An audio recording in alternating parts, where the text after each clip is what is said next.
একটি নদী উত্তরবঙ্গের লাখ লাখ কৃষকের জীবন জীবিকা যার সাথে ওতপ্রোতভাবে জড়িয়ে। এই তিস্তা নদী নিয়ে গত 2 দশকে কম প্রতিশ্রুতি হয়নি। বারবার বলা হয়েছে তিস্তা বাঁচবে, কৃষক পানি পাবে, বদলে যাবে উত্তরবঙ্গের চিত্র। কিন্তু প্রশ্ন একটাই, এবার কি সত্যিই কিছু বদলাবে, নাকি এটাও শুধু আরেকটি কূটনৈতিক প্রতিশ্রুতি হয়েই রয়ে যাবে?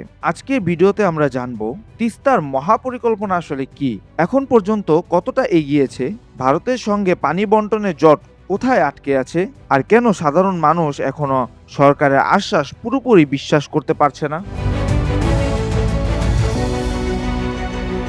শুষ্ক মৌসুমে তিস্তার পানি প্রবাহ কমে যাওয়ার সবচেয়ে বড় ধাক্কা লাগে উত্তরবঙ্গের কৃষিতে। গবেষণা বলছে প্রতি বছর প্রায় 15 লক্ষ টন বারো ধান উৎপাদন ব্যাহত হয়, যা দেশের মোট ধান উৎপাদনের প্রায় 9%। অর্থাৎ এটি শুধু একটি নদীকে ঘিরে কোনো প্রকল্প নয়, এটি দেশের খাদ্য নিরাপত্তা, কৃষি অর্থনীতি এবং লাখো মানুষের জীবিকার সঙ্গে জড়িত। এই সংকট মোকাবেলায় সরকার হাতে নিয়েছে তিস্তা মহাপরিকল্পনা, যার আনুষ্ঠানিক নাম comprehensive management and restoration of Teesta river project. এই প্রকল্পের লক্ষ্য নদী অববাহিকা টেকসই ব্যবস্থাপনা নিশ্চিত করা।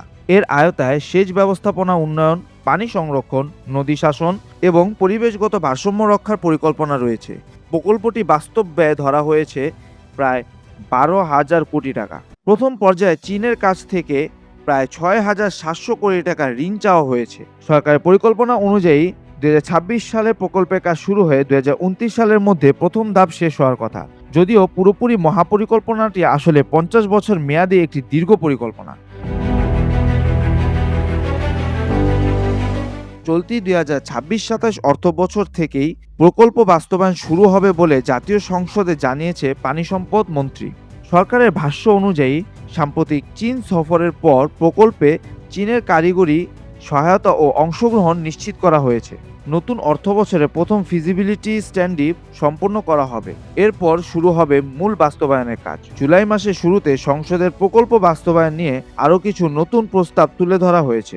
সব মিলিয়ে বিষয়টি আশা শোনালেও অতীতের অভিজ্ঞতা মানুষকে এখন সতর্ক হতে শিখিয়েছে। কারণ এই বছরের শুরুতেই জানুয়ারি মাসে একাধিক ঘোষণা দেওয়া হয়েছিল যে চীনা অর্থায়নে খুব শিগগিরই মহাপরিকল্পনাটি কাজ শুরু হবে, কিন্তু মাস শেষ হলেও মাঠ পর্যায়ে দৃশ্যমান কোনো কাজ দেখা যায়নি।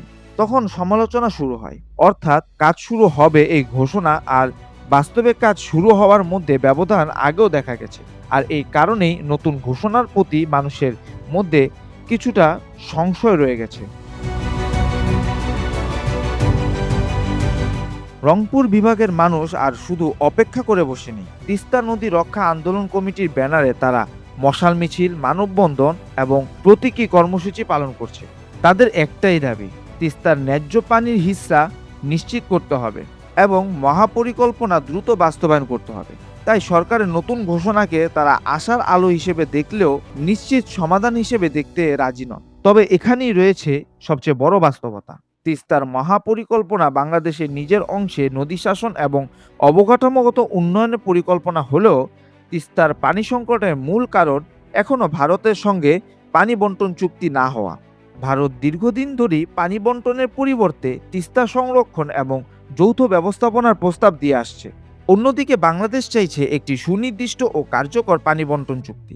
ভারতের পশ্চিমবঙ্গের তিস্তার পানি ছেড়ে দেওয়ার বিষয়টি রাজনৈতিকভাবে অত্যন্ত স্পর্শকাতর। সেখানে এই ধরনের চুক্তির বিরুদ্ধে জনমত থাকায় রাজ্য সরকারের জন্য সিদ্ধান্ত নেওয়া সহজ নয়। ফলে বছরের পর বছর ধরে আলোচনা ঝুলে আছে।